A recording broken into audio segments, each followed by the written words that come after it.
Welcome everyone. We had in the last lecture 2 days ago discussed very intensively the behavior of black holes. And by behavior, maybe it's not really the behavior of black holes, but the trajectories or world lines of particles or observers who be even falling into a black hole or stay at the horizon of a black hole, a little bit out of the horizon. We discussed that using a particular metric, or I mean, the metric was always the Schwarzschild metric, but particular coordinates, namely the Kruskal-Zekeres coordinates. And I mentioned last time that I will very briefly comment on another coordinate choice, namely the Penrose-Carter diagrams, or the Penrose-Carter coordinates that will then lead to the Penrose-Carter diagrams. This is a topic that I will only touch on briefly, but it's something that you will often see in books discussing black holes, the formation of black holes, also later current research articles discussing black hole radiation and so on, and the information paradox that I mentioned. So it's certainly useful to be familiar with this type of representation. But to introduce this idea, we can start just with flat space-time. So let's suppose we have Minkowski coordinates and for the moment flat space-time. We could choose spherical coordinates, meaning that we have here one coordinate axis corresponding to the distance from a center, which we can choose arbitrarily.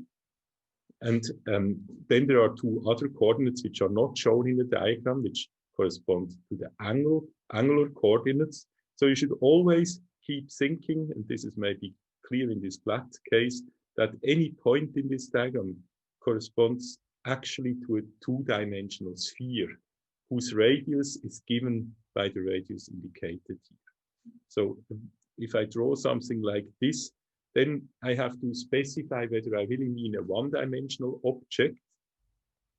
And that's usually the case when I draw a world line or talk about world lines. Or whether I really mean something which is on the whole sphere. And for example, I mean, one has to be aware of the fact that when I had these trajectories of observers, they are obviously one-dimensional objects. When we had, for example, the horizon of a black hole, then I also drew a line, but this line, of course, corresponds to the whole sphere over time. I hope this was clear, but there was potentially some confusion about that. So one always has to think about these further dimensions and be aware of the property of the objects we draw in 2 dimensions, how they extend into these other dimensions. Anyway, so returning to flat space-time, we have a metric of this form if we choose Minkowski coordinates. And I will, for the moment, just write down the part of the metric corresponding to the coordinates that are drawn. Of course, there are obviously these spherical parts as well. So maybe I'll just write here ... to make clear that the full metric consists of more. Now, one nice property of Minkowski coordinates is that light cones always have this shape of 45-degree lines that bound them. And of course, there would be infinite cones. So a light cone has the interpretation of the causal future. We discussed that already. If I'm at any event here, then this light cone is the cone of all other events that could potentially depend on the event here. And the diagrams that we are going to introduce may have a particular focus on this causal structure. One could say that if you understand the causal structure of a space-time, which may now in general not be flat, then you already understand almost everything about the scale, about the space-time. And the only thing that is missing is the scaling. So essentially, you know everything about the metric. So the metric defines these cones up to a scaling factor, which is a lot because you know the metric has many components. The idea is now to somehow say it's so useful to have cones that have these 45-degree angles and show the causal structure that we want to keep that in other diagrams as well. So even if the space-time is curved, we still want to have a representation in which light cones look like this. And that's essentially the goal of what I'm going to tell you in the next maybe 20 minutes or so. So let's start now with this diagram. So here we already have this property. Now, Carter and Penrose coordinates have another property in addition to this requirement that we want light cones to be like that. The other requirement is that we want everything to be represented on a finite diagram. So essentially we have a finite piece of paper here, and I want to fit everything, the full space-time up to infinity onto this finite sheet of paper in the representation, of course. So how can I do that? So let us first just reflect what these coordinates are. So in flat space-time, obviously the time coordinate can go from minus infinity to infinity, whereas the radial coordinate is something that only goes from 0 to infinity. So I could, because I choose radial coordinates, I could have chosen others. I could just indicate the region which really is a valid domain of this map by these green shaded lines. So let's now modify that. So I will now represent the same flat space-time in a so-called Carter-Penrose diagram, which I will introduce via that. So I will not give you a formal definition of this. I think it doesn't even make sense to formally define that, because it's essentially a representation, and this representation is chosen for our convenience. And what is convenient is something that is up to taste, and maybe things that are fulfilling the same requirements, maybe with some variations, could still be called Carter-Penrose diagrams. So the main idea that I will now add is to compactify the diagram. That's what I just said. I write it here to a finite region. Of course, that doesn't change anything in the real space-time. We're just talking about the representation. So what would be an idea to do that? The idea to do that is the following. You just make a coordinate transformation where we take one of the infinite coordinates, let's say t. This is one of the coordinates that extends from minus infinity to infinity. And we just say that we represent it by something else. So that will not yet be what we are going to do. That could be just the first way to do it, the first trial. We will see we have to slightly modify that. But we could say that we choose a transformation where t, let's say t star, is given as a function of t by a monotonically increasing function of t, which, however, has a finite range.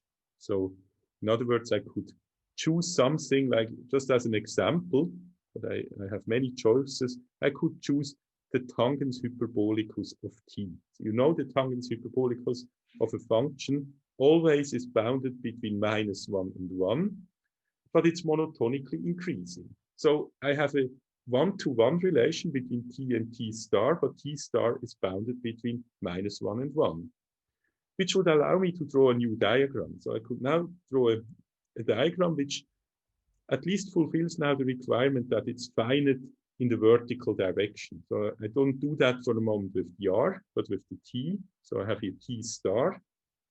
And now you see I have a boundary. So the boundary is here on the top and also on the bottom at the points -1 and 1.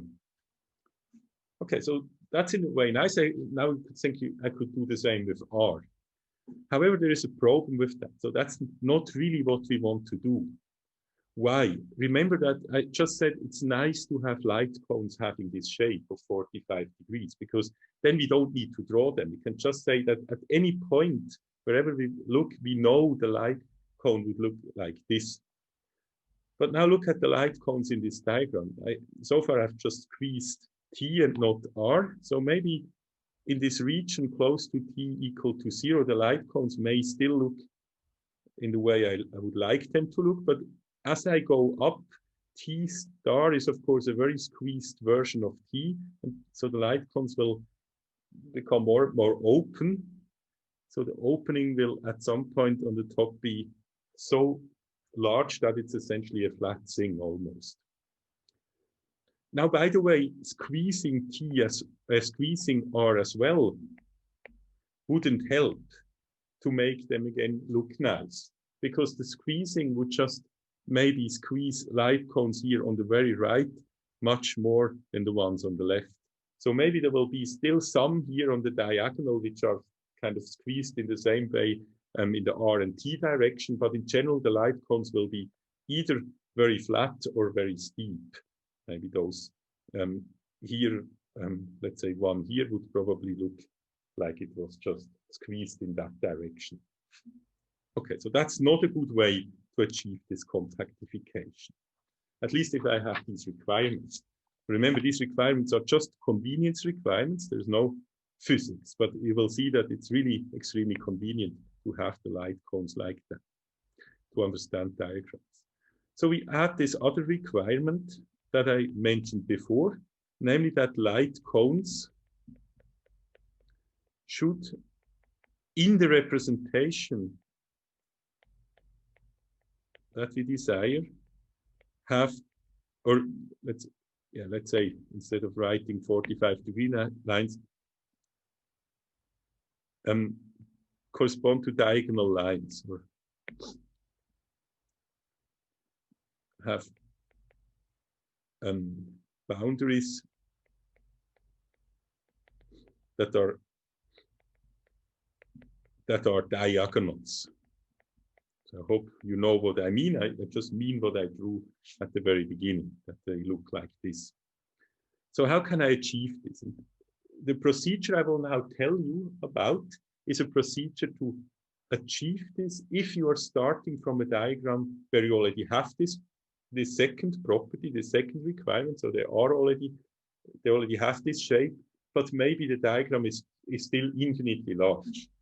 This is, for example, the case for this Minkowski diagram, but as you know, it's also the case for the Kirus diagram. We also have there the property that all light rays that are radially coming in or going out have these 45-degree angles, but it's again an infinitely large diagram. So the procedure I'm now describing would apply to both of them. So what's the procedure to achieve this? And again, this is not a completely formal procedure. It has to be adapted depending on what one starts off with. But in this case that we are looking at, in the case of the Minkowski metric or the Minkowski coordinates, and in the Kruskal-Sekeres coordinates, if you start with them, this works essentially exactly how I described. So the first step in the procedure is to transform to so-called light-like coordinates. So you probably know already from the term what that should mean. That means that the coordinate lines correspond to light-like or have direction vectors that are light-like. So in the particular case that we have, where we have T and R given, we could, for example, choose U equal to T plus R, that's a new coordinate, and V equal to T minus R. And you probably immediately see that these are indeed light-like coordinates in the following sense. So let me just draw them. So I started off, let me do that with a bit more space. So I started off with the T coordinate and the R coordinate. And now the U, so what does it mean to have a U coordinate? The U coordinate line is the coordinate line where V is constant. So it corresponds to all points where T minus R is 0 or T is equal to R. So in other words, the U coordinate line is this thing. That's probably obvious to you. And correspondingly, the V coordinate line is the one that goes up in the diagonal like this. So that's the V coordinate. By the way, remember that I constrained the region of valid or the domain to the right-hand side. So despite the fact that this vector here, the V vector points in this direction, I don't mean that this is also part of the domain. But of course, I may need this vector, for example, to reach this point here. I just go in this direction, then up in the V direction. Okay, so with these coordinates, I mean, you see these are obviously 45-degree lines, so they are light-like. So the more precise statement here is that the chart, yes, the chart-induced basis, which is a basis of the tangent space, is such that these basis vectors are all light-like, or at least these two that we defined. Now notice that the differential, let's transform the metric. So let's express the metric in these new coordinates. So for this, it's useful to actually, I just write this down for use. I can, of course, express T and R in terms of these coordinates, the new ones. That's just the back transformation. And remember that the domain in which the whole thing is valid was the domain in which R is strictly positive. That was a choice, which means that U has to be strictly larger than V. So that's, we have to remember. So in these coordinates, U always should be larger than V. Now, how does the metric look like? So I already stated the metric here at the very top of the first page that you still see on the right-hand side. And now I just write dt using what I just wrote here. That's very simple now in terms of U and V. So despite the fact that this is simple, let me write it. I have a factor of 2, but twice. So this gives a factor of 1/4. You see here the stuff also on the right-hand side. Let me emphasize that I'm copying just this thing here, but I'm writing it in terms of du plus dv, tensor du plus dv. So that was the t part, the dt tensor t part. And then I have another part which is minus du minus dv tensor du minus dv. So this is the dx part of the metric. And now you see that many of these terms cancel. So all the terms with equal u, so I have a du times du, and again minus du. So the only remaining terms are the cross terms. And this is typical for the for the choice of light-like coordinates, that the metric looks like this, that we have a du dv plus dv tensor du. And so this, of course, makes sense, because what does this metric tell us?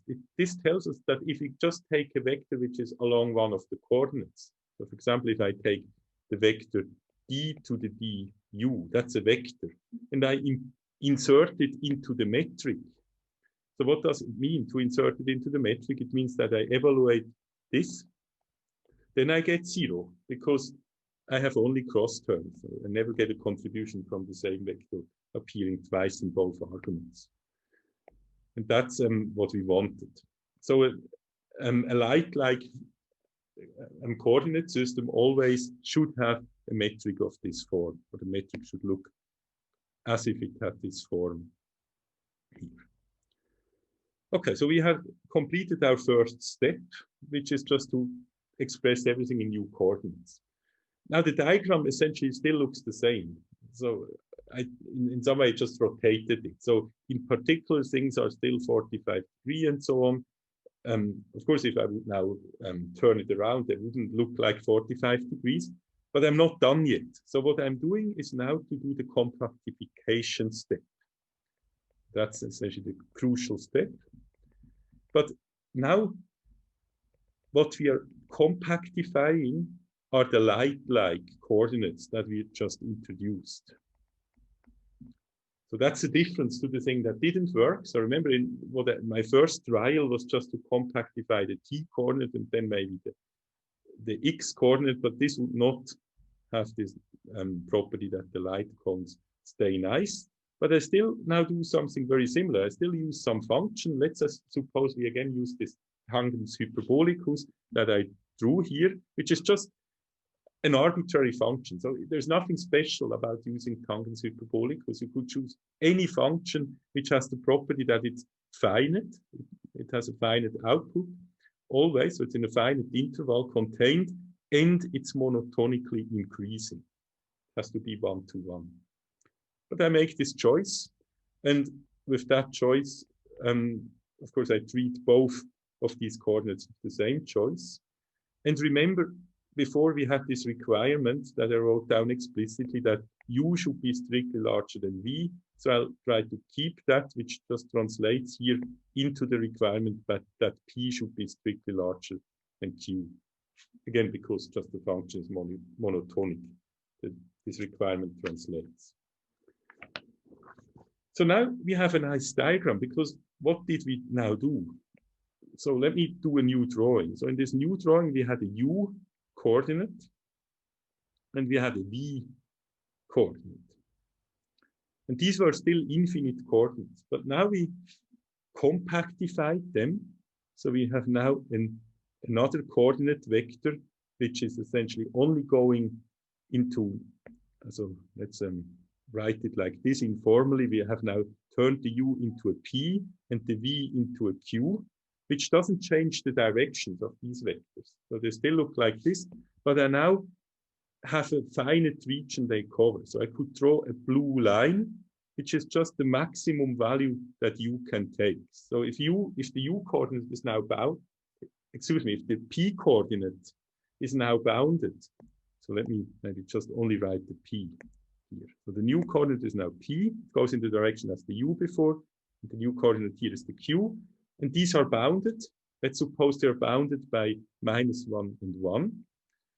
So p cannot be larger than 1, q cannot become larger than 1, and similarly it goes into the negative direction. So let me therefore do it like this. They're still bounded by -1 and 1, so something like this. Okay, this is not very nicely drawn, I have to admit. So let me make a second trial. So this should now give a square, obviously. It should maybe look like this.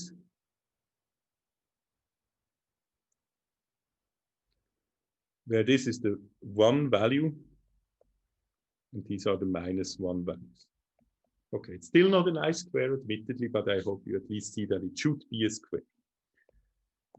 So now we know everything is contained in this square. So we have already achieved that part of the goal, that we have now a new chart, a new coordinate system in which everything fits onto my finite piece of paper.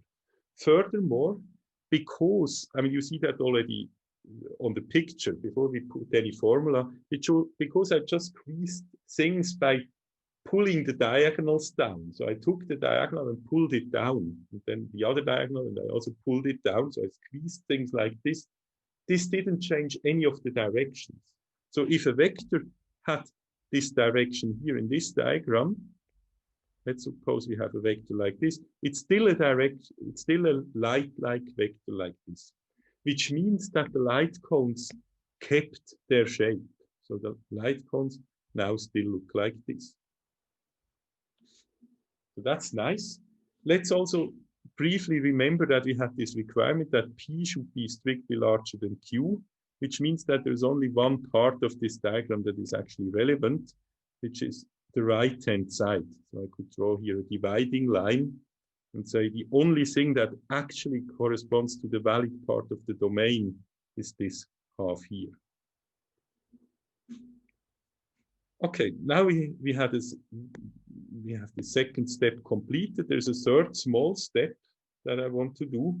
I just don't really like to work with light-like coordinates. So I transform things back into space and time-like coordinates. So I transform again after the squeezing. So these light-like coordinates were just used for the squeezing. Now I transform to something I call now again t, which is a time-like coordinate, which I take so I take the motivation for the definition of t from this. So if I, without squeezing, transformed back, I would just have written t is equal to 1/2 u plus v, and I would have had back my original coordinates. Now I can do the same thing after the squeezing. So I just use this formula, but with u and v replaced by p and q. So what I get is 1/2 p plus q. So this 1/2 is not really important. That's just a convention I use now, because obviously it's still finite anyway. So this is now the back transformation, which means I just put coordinates, let's maybe mark them in red, which again correspond to vectors in this direction. So this is the x vector and this is the t vector.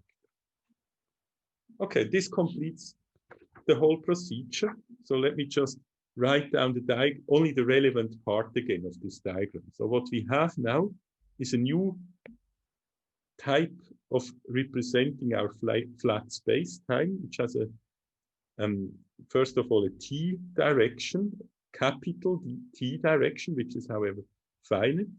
So that's t. And then we have a spatial direction, which we call x, but the whole thing is contained in a region which has this kind of upper triangle and lower triangle.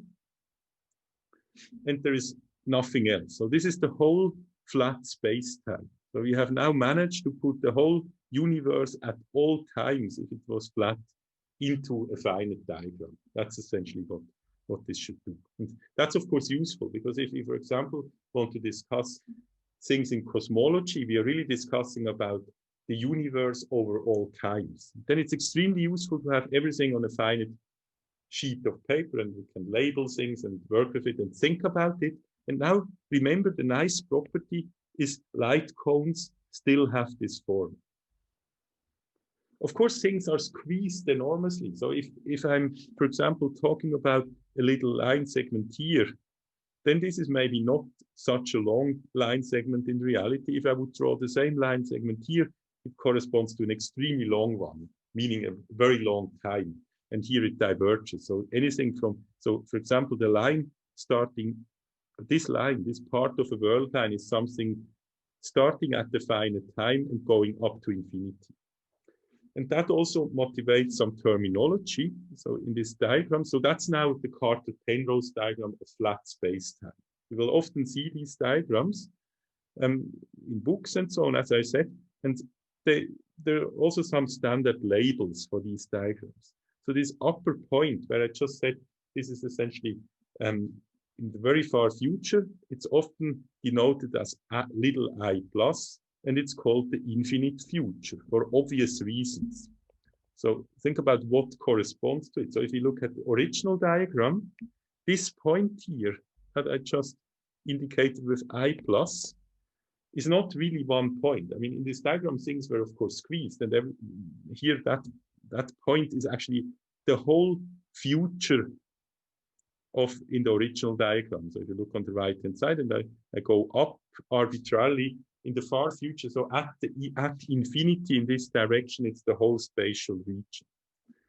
And by symmetry, I have a similar point here, which for which the logical notation is an I minus, and obviously it's just the infinite past. So this is where everything comes from, almost everything, I should say, because light doesn't come from there. If I have a radially incoming light beam, then we know that light moves at 45 degrees angles. That was the whole point of having these light cones. So if a light ray comes in, let's for the moment go to the original diagram. So let's suppose I have some light coming in radially. That looks like this. That's the world line of a light ray. How does it look like here? It's still 45 degrees. So it has to come somewhere from here. And then, by the way, it looks then like this. This is not a reflection. This is just because I use radial coordinates. If you draw a light ray that passes through the center in radial coordinates, then of course the radius will decrease and then again increase here. So that's a light ray coming from the infinite past to the infinite future. And accordingly, we label these sidelines here, let me put that maybe in blue, as a calligraphic I minus scry. And this is called the infinite light-like past. And then accordingly, we have the place where the region to which all light goes, so to speak. Scry plus, this is the infinite light-like future. And then we have one more interesting point. And again, I mean, I call it point, but it's of course not a point in reality. This is a whole sphere of infinite radius. And actually, it's even more, it's a sphere at all times. This is space infinity. Again, to imagine what, or to have a picture of what it means, remember that I pulled everything in from the right. So this is the region which would here in the original diagram lie very far off at infinite r at any time. So in some way, this whole thing here, the whole upper boundary corresponds to the future. This is the infinite future. This is just where light goes. This point is where all massive matter goes that cannot move at the speed of light. And this is just stuff that is infinitely far away. So one has to get used a bit to this diagram because this squeezing makes things at the first place maybe a bit harder to understand, one would think. But as I pointed out, it will be important to be able to say that at any point we know what the causal future is. And to illustrate that, I want to just briefly tell you, okay, what I could do, by the way, is still write down the metric in these new coordinates. Maybe I'll do that just informally. I mean, and you can work it out. It's just the squeezing and transforming back. So if I write the metric in these coordinates, it looks like this. There's some function. This is some function which I don't specify. It depends on the tangents hyperbolicus that I chose. It's some scaling function. But the important thing is, then up to this scaling, I just have here this nice form of the metric. So this still looks like Minkowski. And you remember, this means light cones have the 45-degree angles. That's the formal justification. Before I just made it graphically, and I said, because we squeeze in that direction and so on. But formally, you can just calculate that. You find some function which you don't need to worry too much. It's the squeezing, of course. I mean, it's important, but the shape, the form of that function is less important. But the important thing is this, that you get still this very nice form that allows you to immediately see what the causal future is at any point in this diagram.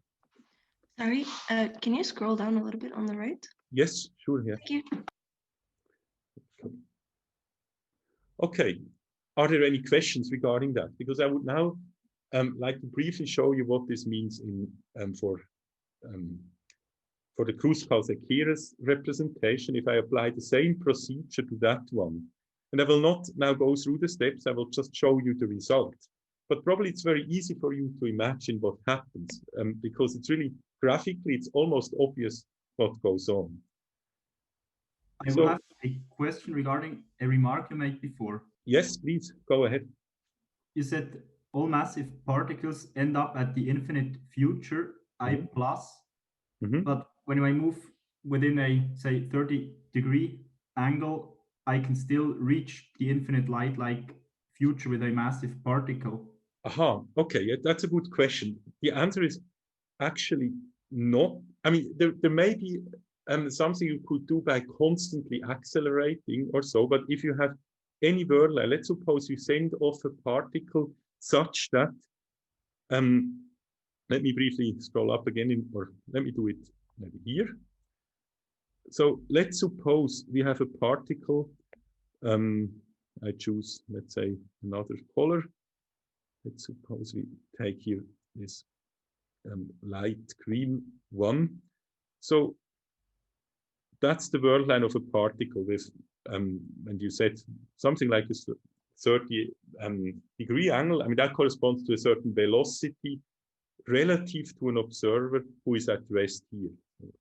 That would be a quite fast particle if I'm the observer staying here. That's a relatively fast particle moving away radially.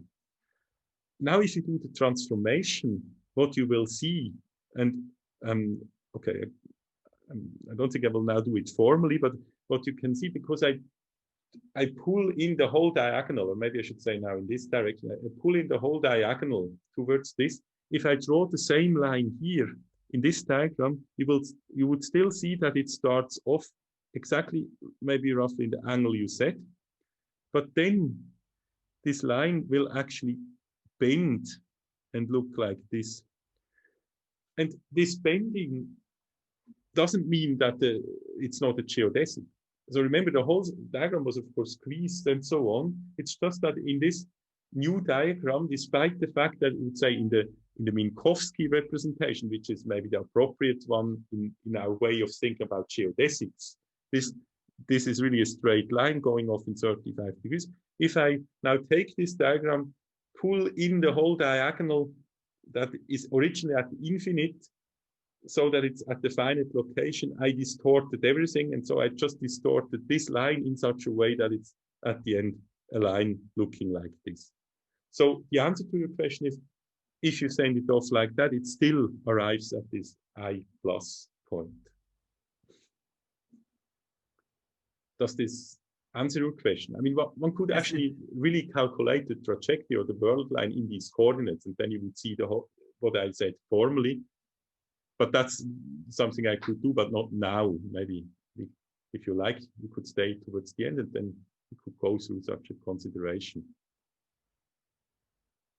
But is that okay for the moment as an answer? Yes, that's perfectly fine. Thanks a lot for the detailed answer.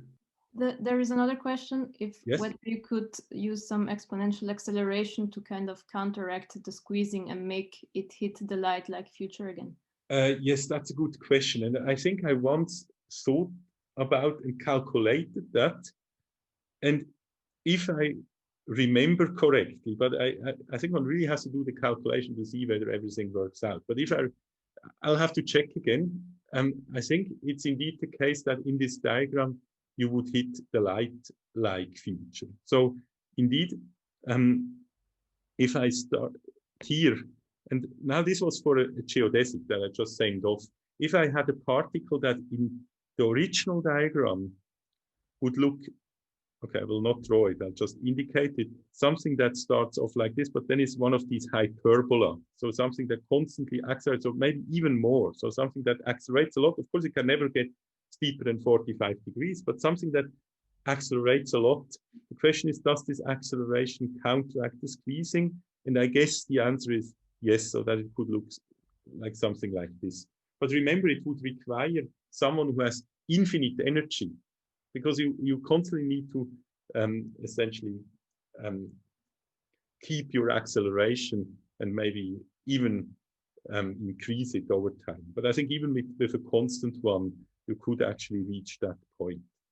I mean, okay, the language is here not very good. This is not somewhere where you will be ever. It's the infinite. But you could say, if you have a trajectory and assume that you're just infinitely long accelerating, and now I represent this world line in this diagram, it would look like this. But any real object has only has only a finite time over which it can accelerate, because it doesn't have infinite energy available. So any real object will maybe try hard to get here, but at some point turn around and still fall into this point here. I'll look it up, and in case this wasn't correct, I will come back to it next week. But I think one could just verify it by an explicit calculation. Okay, so let me now just draw the diagram in the case of the black hole. And maybe I'll just do the squeezing graphically. So the Kruskal-Sekeres, I write this here just to make clear that it's not yet the Penrose diagram. The Kruskal-Sekeres diagram, as you now know well, hopefully, of a black hole looks like this. It has here the singularity, which is a hyperbola. Has another singularity here, which is actually the physically relevant one in some way. And recall that the region, which is really, let's say, covered by this diagram, is somehow everything in between the blue lines. So it's really infinitely large. It extends here up to infinity. It goes down to infinity. So it doesn't fit on my piece of paper, as becomes obvious from my green drawing here. So, but you can now imagine, if I take these diagonals, I take the one here, this diagonal, just pull it in, I take the other one here, pull it in, and also from the ones down, then at some point, the points that lie here far out in infinity, here far out at infinity, here at infinity, and here just get mapped to a finite point. And so you can now just graphically already see that the Penrose-Carter diagram can essentially be obtained by just thinking of these violet lines as being the event horizon actually squeezed onto a finite region. So they end here and here. I mean, by ending, I mean they end in the diagram. They're still in reality infinitely long, but they end here. Now, the whole region is kind of now bounded. So the coordinates, as you saw before, are kind of bounded by a square, essentially. That's the same as before. But this square is now not everywhere the accessible boundary, because here I still have the singularity that gets mapped now into a finite region, just connecting the point. So before, the singularity was connecting that point at infinity to that one, and now it's just connecting this point, which is no longer at infinity, with this point, so connecting these 2 points. Now the relevant region is only the one here in between the singularities. So it's now just that part.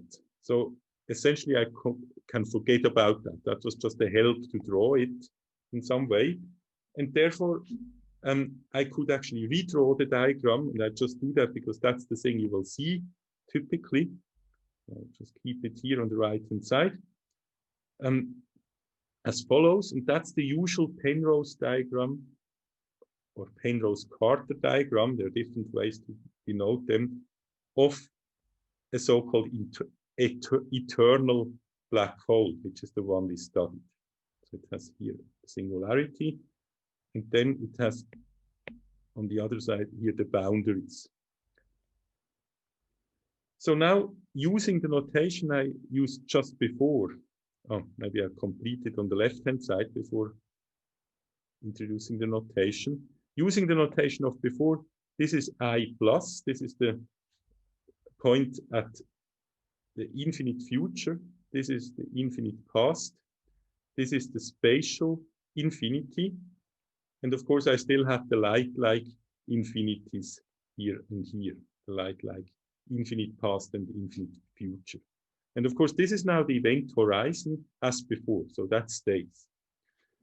Now you see that the causal structure is now maintained, which immediately allows me to say a few things. For example, it tells me that if this is the outer region of the black hole, which it is, I can never get into that part of the manifold. And I mentioned last time that this solution of the Einstein equations, which is the largest possible solution in a central symmetric, with a central symmetric mass distribution, is the one that leads to, I mean, now compactified to this diagram. So it has certain parts which are not immediately, I mean, it's unclear what they mean physically, because mathematically we just have a solution of certain equations and they have certain parts which are actually, according to this diagram, completely unconnected to us in a strong sense, because you will see that if we are here somewhere, we are at the outside of a black hole, neither in our causal future nor in our causal past is any of the points here. So that's a completely disconnected part of the universe, if it even existed. So we don't know that. But we couldn't even test it, at least not in a direct way, because it's just neither in the causal future nor the causal past. For this reason, it's actually useful. I mean, this was an eternal black hole. And this solution is really only valid if you somehow assume that the black hole was always there. It was never created. It was just there all the time. And maybe I'll spend a little bit of time after the break, maybe the last 5 minutes, because this question came up very often. What about real black holes? So real black holes are black holes which formed at the finite time. So the infinite past, they were not already there. This black hole was somehow always there. I mean, there's even this so-called white hole part, but there's not a star. There's not, for this outside observer, there's always, whenever he moves radially in, he will hit the black hole at any time, even if this is his infinite past. Even if he starts at a billion years in the past here and moves into the radial direction, he will hit the black hole. So the black hole was always there. And somehow the astronomical or view of black holes is that they form by stars which collapse and so on. Using these Carter-Penrose diagrams, we can at least get an image of those in this representation. And that's what I may maybe briefly do after the break before we move on with the integration on manifolds. But let's take a break until 1 o'clock. As usual, I'm of course very happy to answer questions about this, also about the last lesson where we discussed all these observers who are outside of the black hole or infalling and how they are related to each other. Julia, was there anything in the chat that I should answer? Yeah, there is a question which is about the word line of a planet orbiting a black hole. Like, what would this word line look like? He was wondering because he was under the impression that an orbiting particle should move along a geodesic, but those would all fall into the black hole eventually in these kinds of diagrams. Yes, that's an excellent question. So thanks a lot to whoever asked this question. This is probably something I should have mentioned anyway. So let me give the answer in, first of all, in maybe the Kruskal coordinates, because we are a bit more used to them from our discussion last time. And then I may briefly translate them into the upper diagram. So in the Kruskal coordinates, okay, maybe I'll do it like that. I'll start with drawing the horizon. So we have this horizon, and actually it's maybe now not so relevant to have this parallel universe that we anyway cannot reach that I just mentioned before. So let me ignore that thing. So I think I have to move it a bit to the right. Here's the singularity.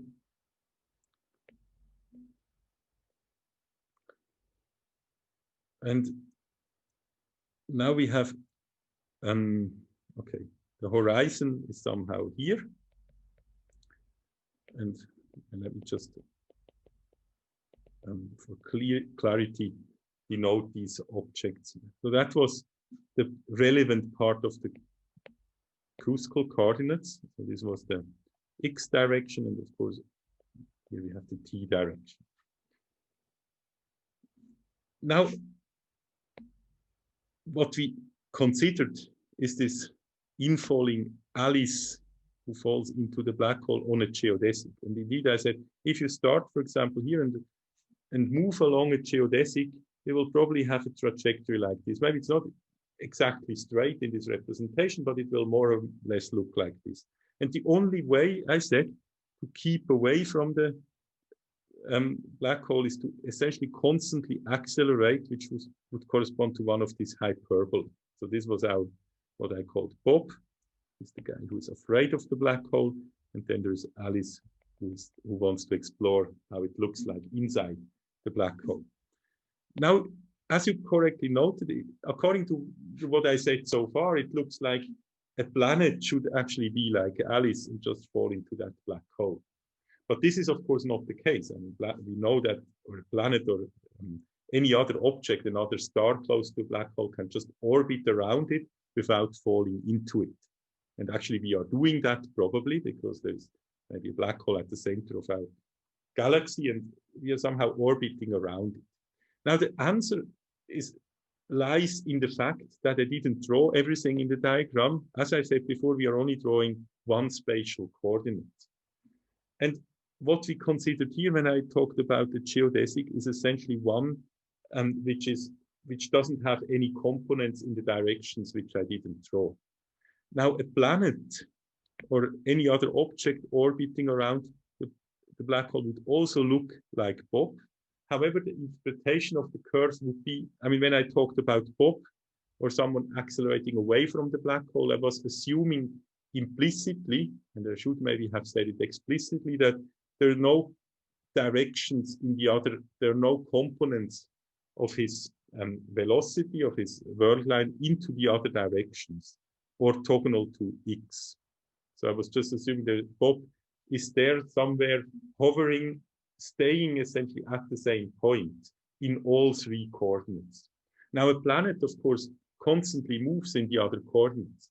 And there is indeed a planet who's, let's suppose, I mean, of course, the orbits are usually not exactly circular, they're more elliptic, but let's suppose they are circular, then the orbit of a planet in this diagram would look like Bob's. It would just correspond to some object that stays at the fixed radius. So remember, this Bob was defined as r is just a constant, of course, larger than the Schwarzschild radius. Now, this, in other words, what I'm telling you is that this line could still correspond to a geodesic. It just doesn't look like a geodesic. So if this line is, so there are two statements. First of all, if there are no other components of the velocity vector, this really corresponds to a line of someone who is constantly accelerating into the x direction. That's what we always talked about. This is Bob, or this is us sitting on the Earth's surface and constantly being accelerated away from the Earth's surface. So that's a very natural world line. It's the one we are in all the time. Now, if we moved at a very high velocity around the Earth, so if you are on a rocket or a very, let's suppose you had a very fast car, you can probably calculate how fast it would move, then it would still stay on the ground, maybe, but you would just have enough velocity that that your perceived or the actual acceleration is zero now. Once the car moves, of course, you have to first get to that speed. Now, this would again look like this in these coordinates, but you would have the other directions. You would have an angular coordinate. And of course, if you have other coordinates that I didn't draw, then things can look like an accelerated line, which are actually geodesics. And maybe one way to think of it is to think of the acceleration that you now would still see in this drawing of this moving object of the planet, just as the centrifugal part or force. I mean, of course, it's not a real force, but you could now think of it in that way. So there is, in some way, there is really, in that sense, an acceleration, is an apparent acceleration in the x direction, which just comes from the centrifugal force. So that's maybe the other way of answering it. If you really want to think physically, you are constantly accelerated if you are on, or the planet is constantly accelerated with the centrifugal force. Of course, that force, of course, it's a geodesic, so I shouldn't call this acceleration, but it has exactly this shape in this diagram, and that's, of course, the case. If you, I mean, we know that depending on the coordinate system, certain, even without general relativity and so on, even in classical mechanics, if you are in a rotating coordinate system, then of course curves look bent, even though they're actually geodesic. Okay, that was now a very long answer. Maybe it was longer than I actually wanted to talk, but I hope it answers the question. What do you think, Julia, or whoever asked the question?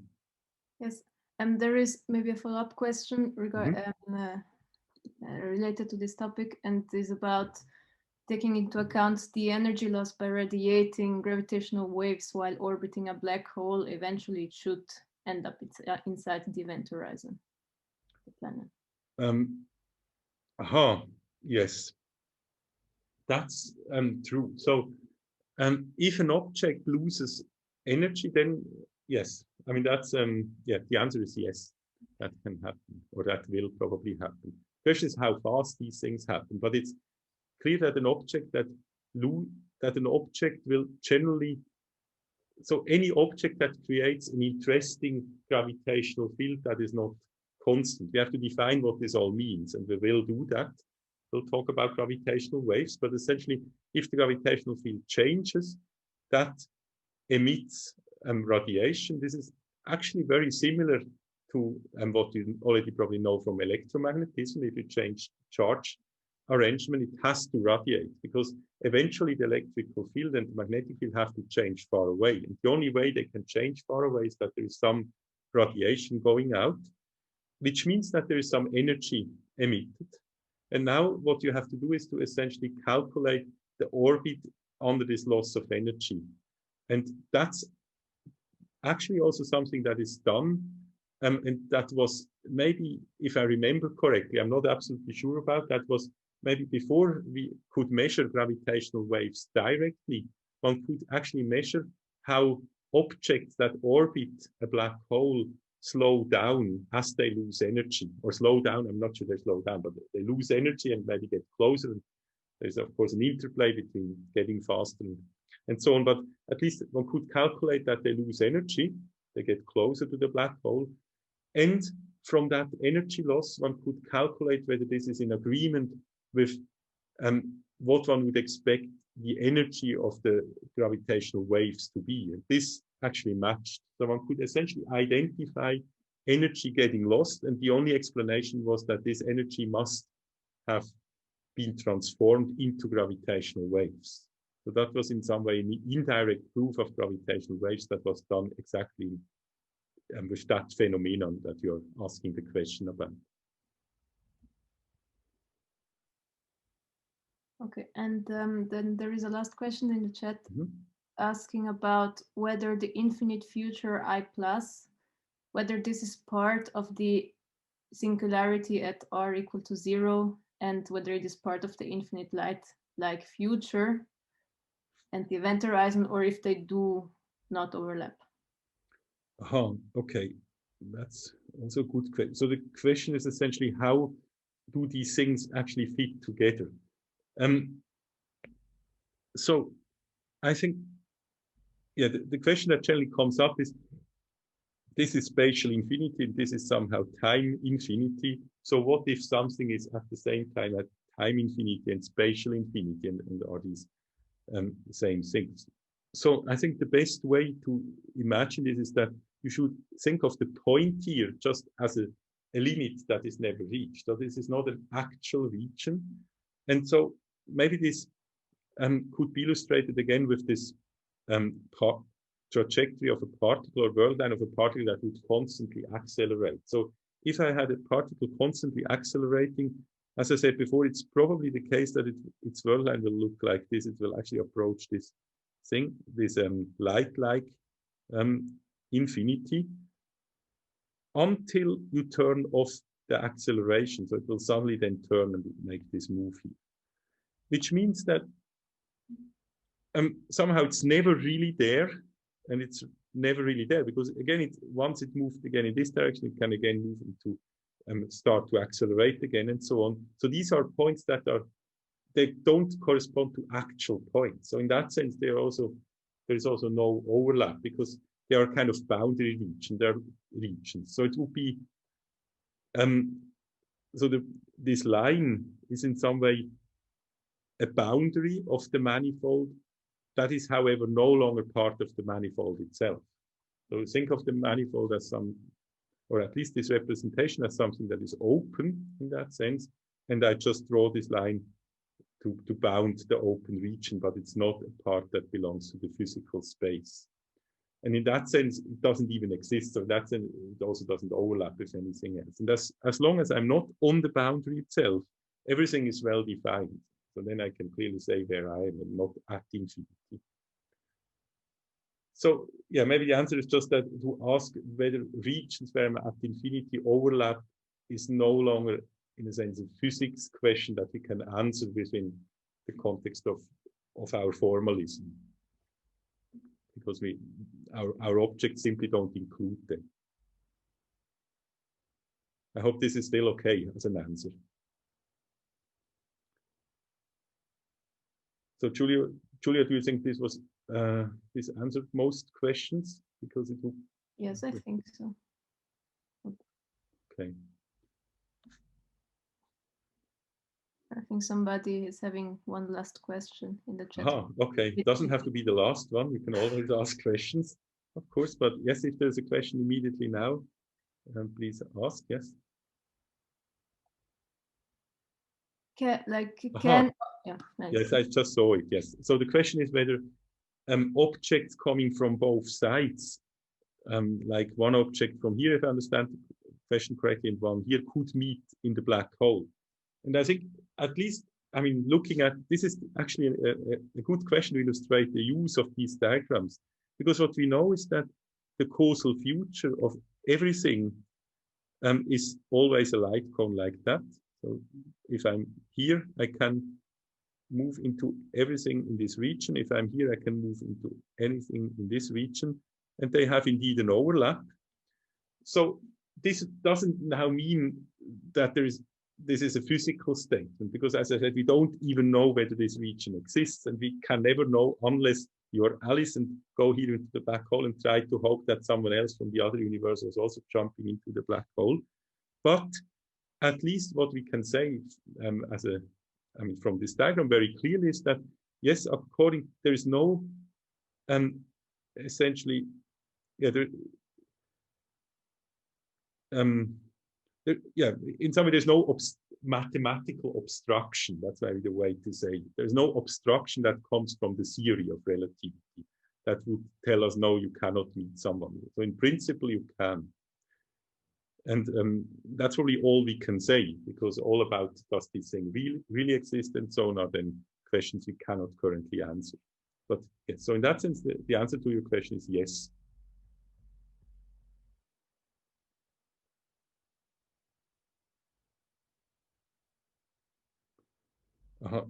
I saw there is one follow-up question about the black hole mass itself. And maybe this question really relates to black holes which form. So far, what we did is, and this may be good to keep in mind, we looked at the black hole as a big object, which it's probably a natural assumption, that was eternal and always there, but that all particles, Alice and Bob, are just test particles, so they're so small that they don't have a contribution to the geometry of this whole thing. So we made, in that sense, an approximation. Now, if you want to talk about the black hole changing mass because stuff is infalling, then we would need to go to a much more tricky treatment, one that is probably no longer, it would not allow us to do anything analytical. One has to go to numerics, and people do that. But there, the equations really become very difficult. That's maybe something you should anyway be aware of, that doing calculations, for example, how do gravitational waves look like really in reality, the ones that we can measure now? This requires enormously sophisticated simulation tools, because solving the Einstein equations is highly non-trivial. And it's actually already quite miraculous that we could solve them, at least for these simple situations, which are already quite interesting situations. So it's kind of amazing that we can understand the black hole, at least this eternal black hole in this approximation, extremely well by relatively standard, I would say, once you know differential geometry, by relatively standard mathematical tools. But this is not the case for most more involved questions. And nevertheless, the question has something to do with how do black holes form. This was exactly what I was going to wanted to tell you in 5 minutes. And let me do that. And I hope this will partially answer the question. It will not be a full answer to that question. The answer will probably, however, be yes, but it then depends on how do we talk about this. I mean, okay, yes and no, because as soon as we are looking at black holes which actually form, we no longer have this other region that we were just talking about. But let's suppose we had a solution in which it still existed, then it's clear that everything that falls into it would actually contribute to the mass from these considerations. But yes, the tricky part is that this parallel thing only existed for an eternal black hole, which anyway, which is not one that forms. So now the question is, how does a black hole form? That's also a question that is hard to do analytically already, but we can say something interesting about it. We can do the following consideration, and that will now be a quite informal one. So this is just to give you a bit of an insight how one can now continue. And if you really wish to understand this better, you need to go, you have to download the tools and then do a simulation, which you can do. I mean, you can just put the starting conditions, put some matter there, and then let let the computer solve the Einstein equations, and then if you have maybe a sophisticated enough tool, I'm not sure that exists, it will even draw these diagrams at the end. But let's try to do it without the computer and just do the following example.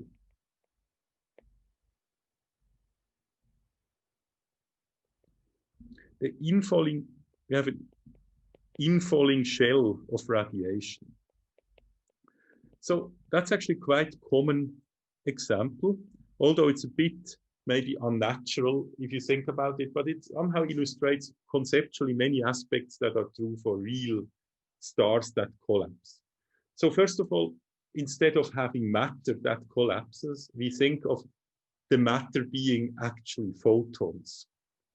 That's also matter. I mean, they carry energy and they will also form a black hole. So in some way, you can think of a situation where you have a shell of photons that comes in towards us from every direction. So it's very symmetric.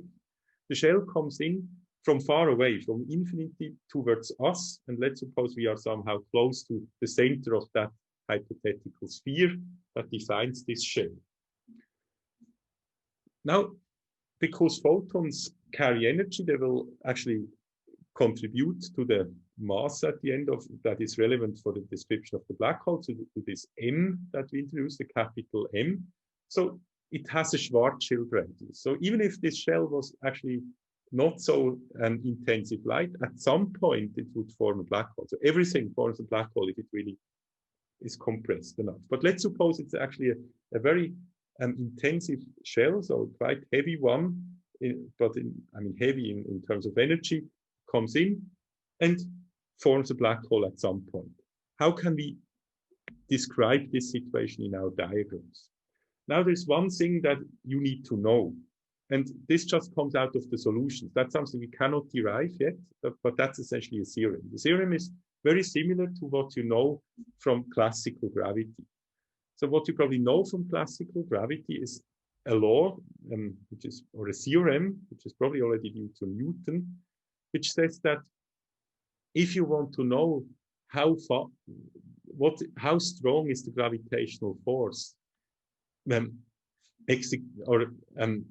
on you, if you have a spherically symmetric object like the Earth, which is approximately spherically symmetric, then you don't need to take into account the exact shape, that it's a sphere and so on. I mean, it could even have different layers. As long as it's spherically symmetric, it's sufficient to assume, or it's equivalent, the gravitational field is equivalent to assume that all the mass is at the center. And that's why we usually assume that when we treat planets, that they're just point-like objects. This is actually not a bad approximation, because this would really correspond to the same gravitational potential. And that's, in a way, also true in general relativity.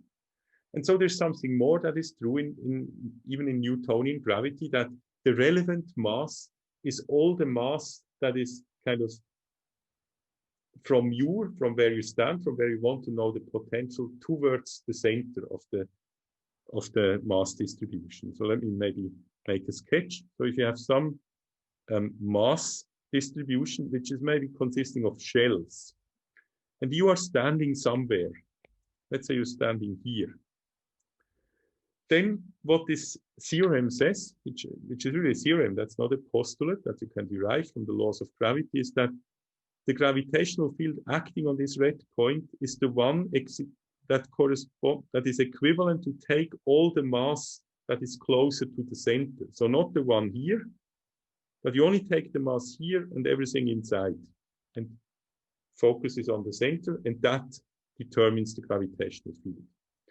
Which means that if you now have no mass here and you are the red point, then there is no gravitational effect on you as long as the shell is outside. And that theorem, as I said, we haven't proved it, but that will also be true in general relativity. And for the moment, we'll just assume it. So this means that if we have now this incoming shell, as long as the shell is outside of us in this sense here, as long as we are the red point in this diagram, there's just, everything is just completely flat inside. Here we just have a flat space. Okay, so let's assume that this is true. for the moment, and as I said, it's a theorem, so it's a good assumption in that sense. Then we can say, okay, as long as we are inside, space-time looks flat. And we already saw the Carter-Penrose diagram of a flat space-time. It just looks like this. So this is spatial infinity. This is these are the time, the infinite futures and past. And now there is this infalling shell. And because it's a shell of light, and I just made this assumption for convenience, because then we know that the shell of light will, of course, move like if it's radially coming in like this. So this is the world line of the shell, this red line here. And what I told you is that inside the shell, so as long as the shell hasn't passed you, space-time is flat, which means that this diagram is actually only accurate in the region here, but not outside, because only in the region here we are inside the shell. But we can, according to the theorem, say that in this region, everything is correctly described by this this diagram. Now let's also draw our world line. So let's suppose we are somewhere here, and we started from the infinite past, and we are living until the infinite future. That's our world line. That's a world line of someone. Now, okay. Let's now consider the region outside of the shell. And outside of the shell, we already know the Schwarzschild solution is the most general solution for a spherically symmetric mass arrangement, as long as you're outside of that mass. So I could say that outside of the shell, I also know how the diagram looks like. Namely, it's just the diagram that is the Penrose diagram of a black hole, of an eternal black hole. Because from the outside of the shell, it's kind of eternal, if you like. I mean, this is all a bit hand waving, and as I said, to make it precise, you would have to go to computer simulations, and there are people doing that, even some of your teaching assistants. So you, they may maybe at some point talk about that. So now okay, I made this kind of mistake by putting this diagram too far to the left, so I think I need some more space. So let me create some space here. There's, of course, that was only one part of the diagram. We also have the part here, as you know. You can just see it on the right-hand side, where we have, essentially I just copied the right-hand side without this parallel universe, because that's not interesting for us at the moment, because the shell is coming in like this in this diagram. It's again a like shell. So it has, we exploit the structure of the diagrams that light like is 45 degrees. And now we can say the relevant part of the diagram, the one that is describing the physics, is the part outside the shell. That's why I said actually this whole thing here, and even that was actually not relevant. So I could even erase that part. That was not, but let's keep it just that you know where it corresponds to. But the point is, only the green shaded region are the physically relevant regions. But now we understand completely, in some way, in this diagram, the outside of the shell, and we understand the inside of the shell here and the outside of the shell. So what we can do is to say, oh, the inside and the outside, if we glue that together, that just gives us a diagram of everything again. And that's indeed, at least on this informal level, a correct way of thinking. So one could say, again, let's draw here our observer. That's us. That's our world line. Let's suppose we are not jumping into that black hole that is formed. But we have now two diagrams, and the only thing I will do now is to just glue them together at the red line, which is the shell. So what do I get if I glue them together? Maybe the best way to draw it is to first draw the red line, which is a diagonal. And then I see from the one diagram on the right, I see that, on the right-hand side of the top, there is still part of this singularity, which ends somewhere. And then there is, so I just copy essentially, I could literally glue them together, but I'll just do it by hand. So there's this part here, and then there is something like this. And okay, now I still don't have enough space So let me move this up a little bit.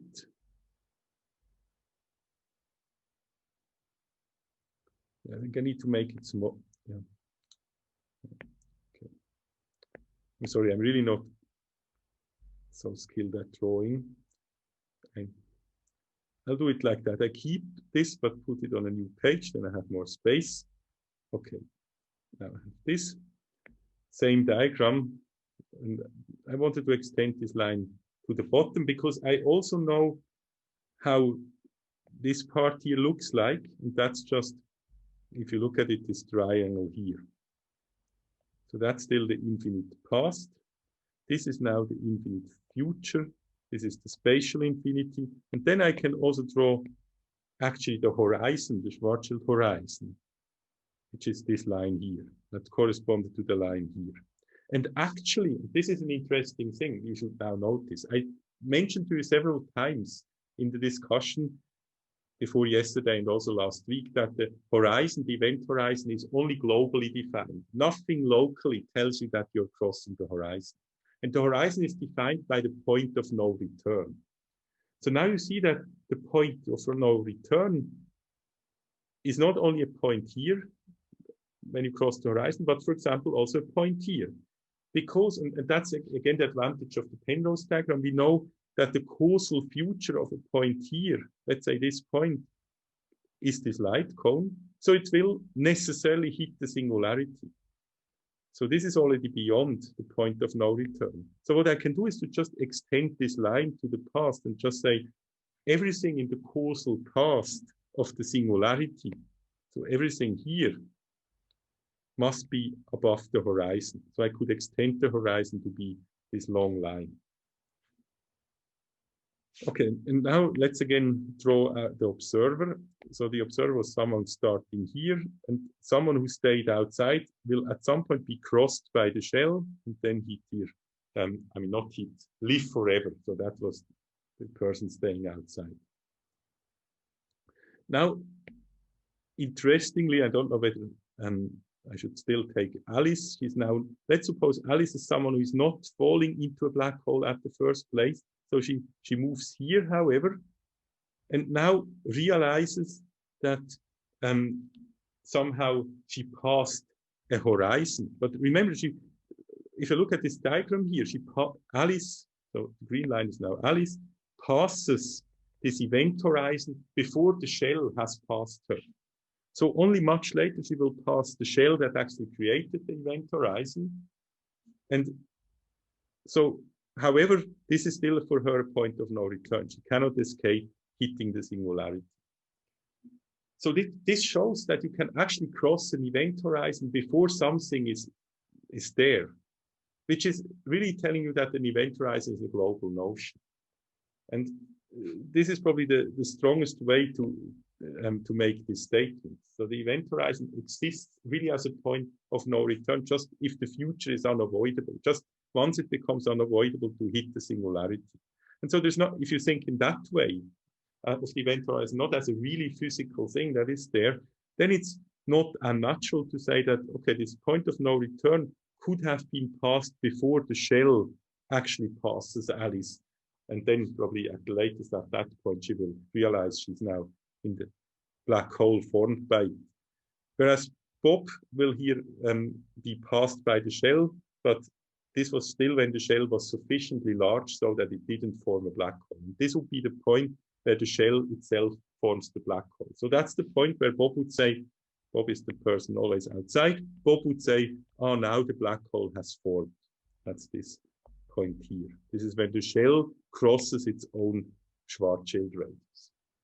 Okay, that was just a small comment about forming black holes. It was admittedly a bit longer than 5 minutes, but I have a question yes, though. Please. I feel like very confused about the merging of those two like diagrams, because like the event horizon, shouldn't it be like crossing the other event horizon at 0, for example? Or like I feel like the infinite future should be like at the top for one and for the other. It just feels like it doesn't Yes, look so like maybe, anything of the yes, two. that's you're right that, so first of all, this was a bit informal, so this is not mathematically precise. Nevertheless, I follow the receipt, which, let's say, I try to explain, which may clarify these questions. So indeed, if you look at the two diagrams that you see here from which I started, I need to somehow have points where I can identify things. So how can I proceed? So I could say, let me just really draw literally this thing. So I just copy this part. So if I, and you see probably if I, let's say, let me color here the red part. Okay, now I already see a difference. Maybe I could say the world line of Bob. Let me redraw the world line of Bob a bit. Maybe it should look more like this. But now you see, if you just only look at the green part in this diagram, and ignore for the moment Alice, whom we didn't draw in this first part, then this part really should correspond to that green part here. I hope you agree with that. So that was my first point, that we can just, outside of the shell, use whatever we know about the Schwarzschild metric and the corresponding diagrams, because we know that the Schwarzschild metric is the most general metric for I mean, here we assume the static mass distribution, but as long as you're outside of the shell, it doesn't matter where the mass is. So that hopefully is clear. Now I have the other part. So I have this little triangle that I need to put somewhere. And the question is somehow, where do I put this triangle?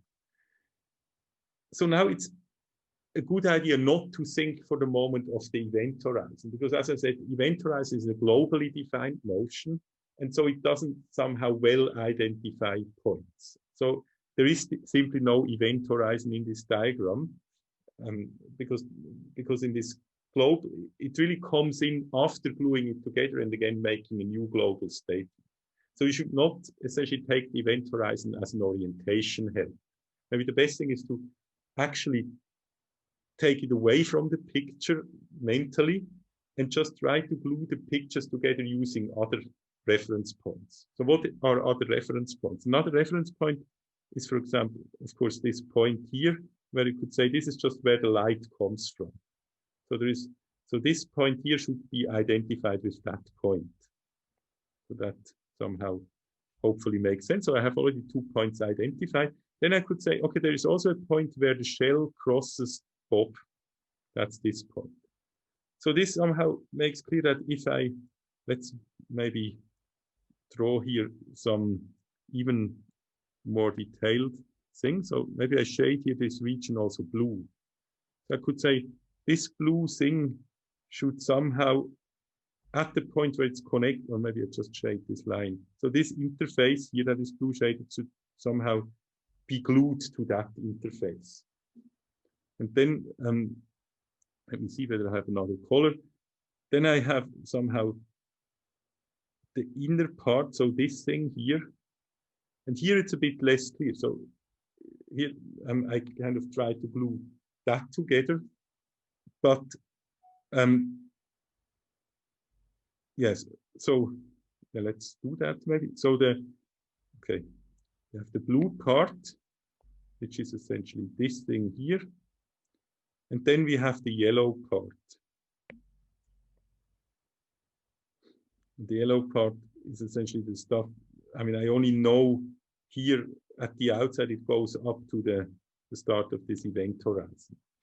Now, we have to keep in mind that it's not, I mean, remember that when we had, for example, the original coordinates and the ones, the Schwarzschild coordinates, we know that it doesn't, if I glue things together, which, for example, when I try to glue the 2 parts of the Schwarzschild metric of the Schwarzschild coordinates together, it doesn't mean that every part here has a corresponding part here. That's not clear a priori, because I just know that someone who stays here would maybe see that shell, but this diagram here really ends somewhere. So it somehow ends where the shell hits the center, so to speak. So that's why I should just somehow say, I know that in the lower part, so, okay, let me maybe make this green. It's a bit unfortunate that both are green. Yeah, how could I do it? I could just replace this green by something else. Maybe I make this whole thing here blue. So probably your question now comes from the fact that I have, if I draw this blue part here in the shell, then I get something like this. And now it's unclear where this other thing comes from, actually. So, yes.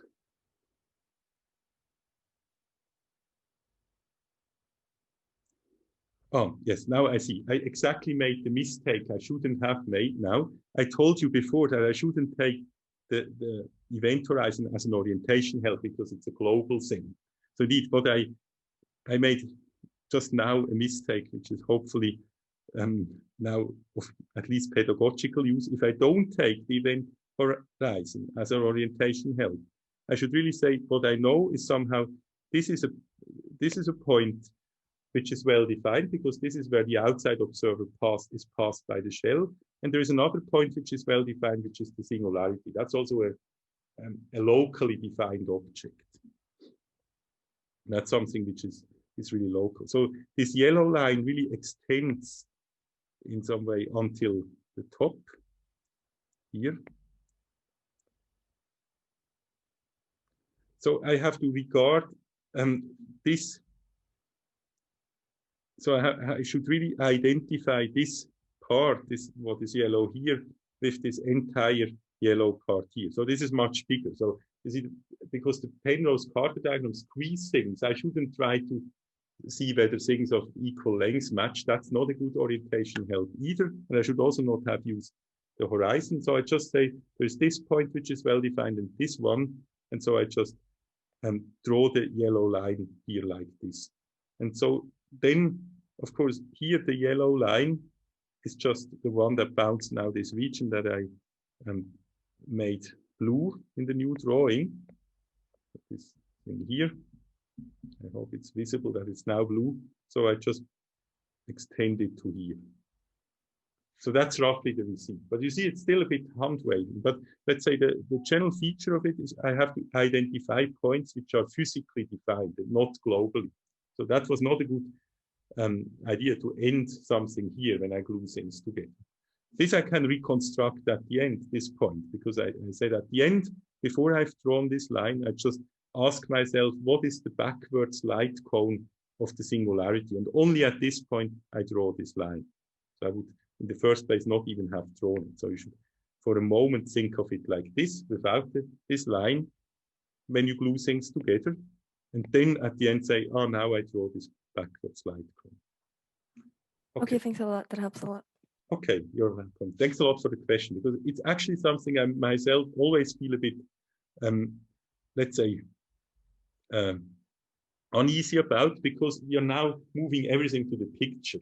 And as I said, to have the really, let's say, answer you can trust, you need to do at the end the simulation. And of course, this is something people did. So this is a diagram that is in a way relatively widely accepted as at least in this model under these assumptions. But if you have real black holes that are also rotating and so on, there are again other effects that come into play. But you will see that very often. And the reasoning I gave is at least one that on a certain high level makes it clear what happens here. I hope that, I mean, most of the things, by the way, that I'm telling you are kind of quite rigorous. And this was, in a way, an exception. So when we talked last time about infalling observers and so on, and what they experience, this is all things that you are able to calculate to every detail.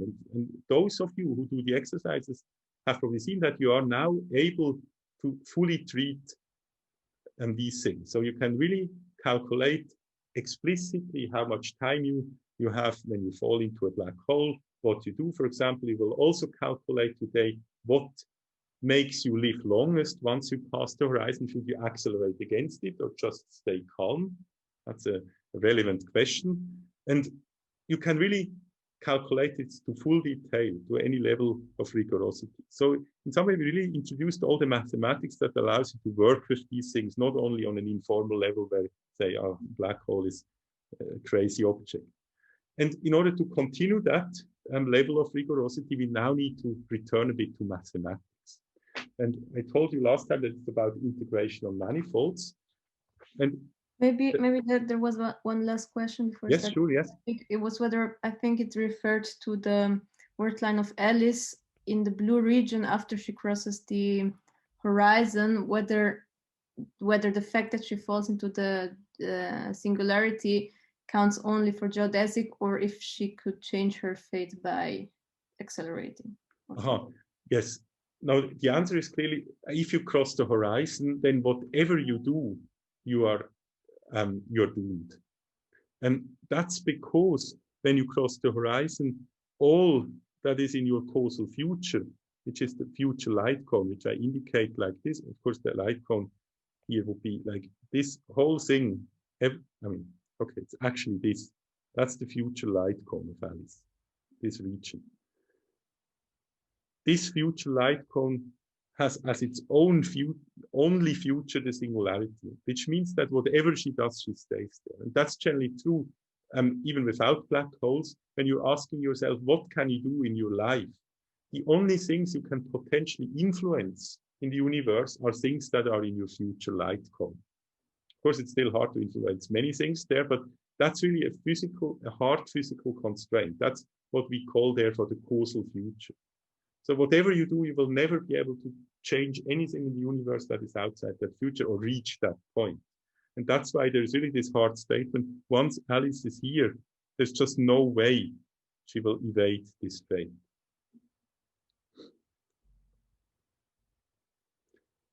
Okay, by the way, I hope that we have now often talked about these future light cones and therefore see why it was so important in these diagrams to keep them nicely represented, so that we can at any point, without having to draw all these different distorted light cones, just say, no, it's just the ordinary 45-degree light cone. This gives us the answer to all questions about the causal future, which are indeed the relevant questions mostly, because geometry or relativity is mostly about the causal structure of space-time. Okay, are there more questions about this previous topic? I didn't want to rush to the next one in case there are still questions. Okay, if not, then let me immediately start with a definition. So we change our mode of operation to the one we had at the beginning of this lecture in September, where we just made mathematical definitions. And I will now define the notion of an N-form. And by the way, if I'm now in the mathematical part, I'm at the same time assuming that we're talking about general manifolds, which are not necessarily the four-dimensional space-time. And so N is just a number, and D for the form here, so it's an N, I will talk about an N0 tensor, for example, and D will always be the dimension of the manifold. So N has here to be smaller or equal to D. I'm not going to write it, but it's actually implied by the following statement. An N form is an N0 tensor. Oh, now I'm just confused. Should it be a 0n tensor? I think I somehow... yes, of course, a 0n tensor. I'm sorry, somehow confused that in my notes. It's a 0n tensor field that is totally anti-symmetric.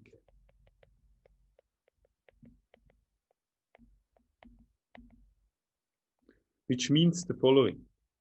It means that if I take this tensor, and remember, a tensor, a 0n tensor, is an object that takes as input n vectors. Of course, I will give you a motivation for that, so don't worry now about the formality of this. But Anti-symmetric means that if you now look at the inputs, these n vectors that I give as inputs, and permute them, so I just change the order in which I provide them to the object omega as an input, then the only thing that changes is the sign, and it changes according to the signature of the permutation. So for example, if I have a transposition, I get a minus sign. Just as a small note for clarification, it's actually clear from the definition, but a function a function of a position. So remember, a tensor field is such a function at every point, but this omega can change at every point. So a normal function on the manifold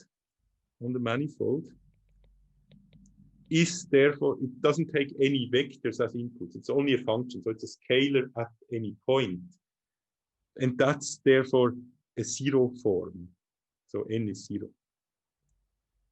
That's just, in other words, we can also treat functions which don't take any vectors as input, but only are defined by the position as forms. Now, why am I interested in this object? So I think it's now useful, again, to, for the moment, think of physics. And in physics, we have, for example, the notion of density. For example, the density of matter, that's something you know, or a density of charge that you know. And these forms will essentially be our way in general relativity, or in general in space-time, to represent exactly such objects. So now you could say, okay, so far a charge or a density was something very simple. It was just a number. How dense is something somewhere? This is now going to become a little bit more complicated because, you know, the density, when you think about it, is something that is defined in space, but you're not immediately talking about time. Of course, you can say the density may change over time, but the density is something per space volume.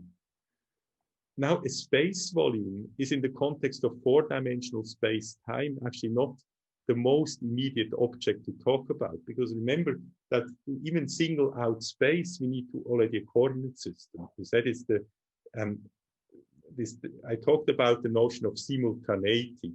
So if I'm somewhere in a diagram here, like in this Penrose diagram, I could ask myself, what is for Bob as he's here space, not time, not space, time, but space. Then I need a notion of simultaneity and say, oh, everything on this line here in the diagram corresponds to stuff that happens at the same time. So that's the space.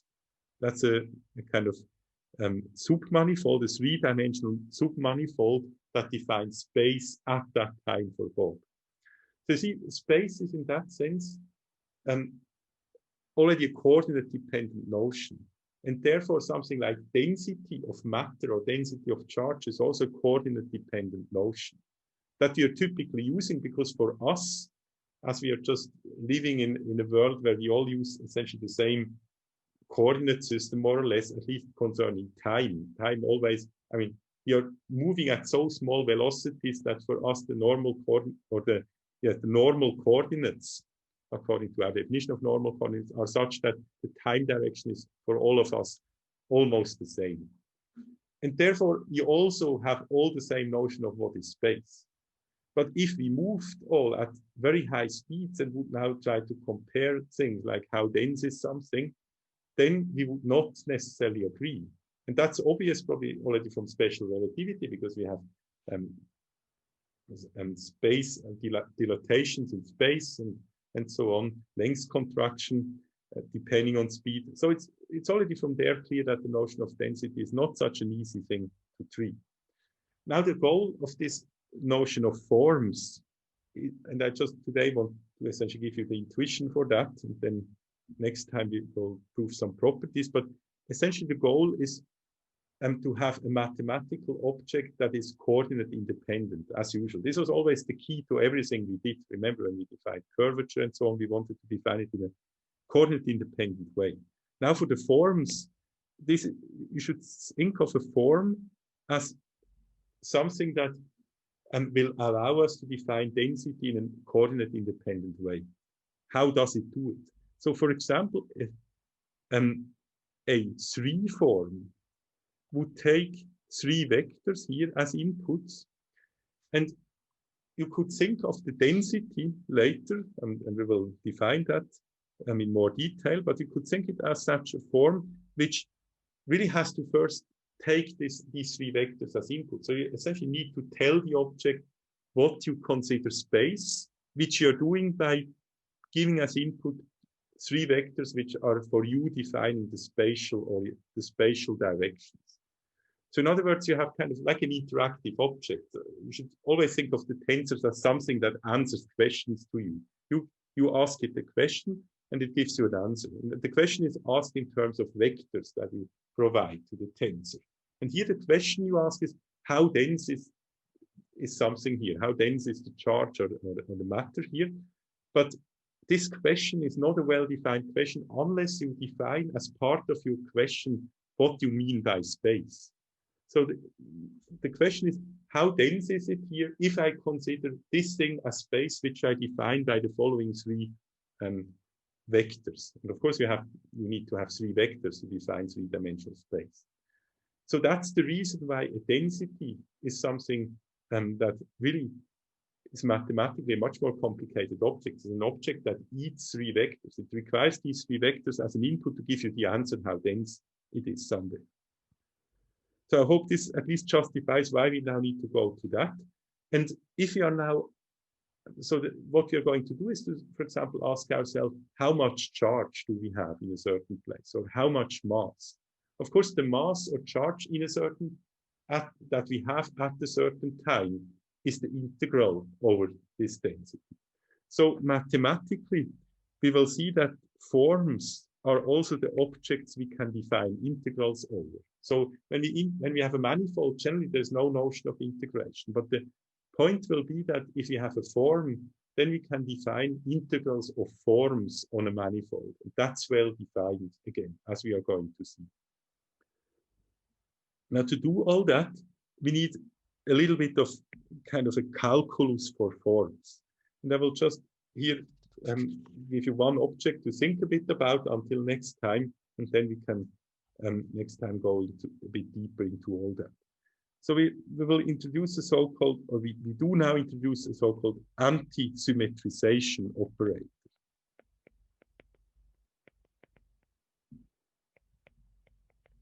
And this is an operator that acts on zero n tensors, which may not be forms.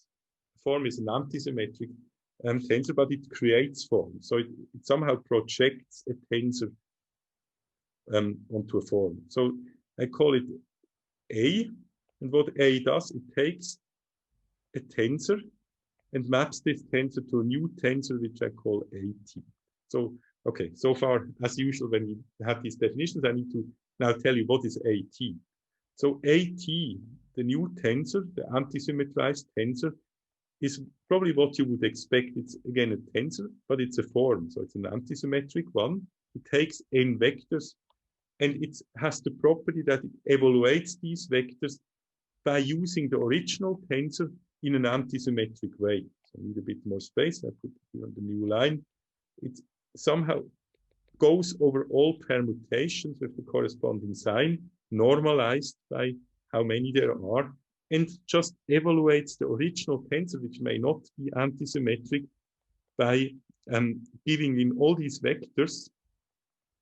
It inputs all the n vectors into the tensor in all potentially different orders and averages over them. And by construction, this is anti-symmetric. Now the last definition that I would like to give to you is the so-called exterior product. And again, the motivation for that will follow next time, but it also has a very clear physical motivation. But for today, I leave it with the mathematical definition, which is the following. If I have 2 forms, an n form and an m form, I can create a new form, which is an n plus m form. This will be an n plus m form. like when I have a tensor product, I get a higher rank tensor. And it's defined, first of all, with a prefactor, which is essentially a binomial of these numbers, n and m. And then it's this anti-symmetrization operator applied to the following tensor, namely the tensor obtained by just taking the tensor product of the two. So I remember forms are in particular, of course, tensors. So I can just take the tensor product of two such tensors. I get a new tensor. This is an m plus m tensor. But of course, if I take a tensor product like that, it's not clear that it's still anti-symmetric, even if the individual inputs were anti-symmetric. I mean, obviously, this is not symmetric under permutation in general. But therefore, I can still anti-symmetrize it with this anti-symmetrization operator we just defined. So this new object is now a valid form. And this is just essentially a convention that is very useful, this prefactor. Okay, so it's what that really means and does, this thing, that I will try to explain you next week. And then next week, we will also introduce operators that will be important in the context of integration, namely the exterior derivative. So these are essentially the only notions we are still lacking until we can then return to physics. We need the integration and the exterior derivative, which are closely connected, as I will explain. And they will give us a very powerful tool in our hands to then start talking about matter in space-time. And you've already seen that I was now starting to talk about density. So that's how this whole thing connects. Okay, thanks for your attention and see you again next week.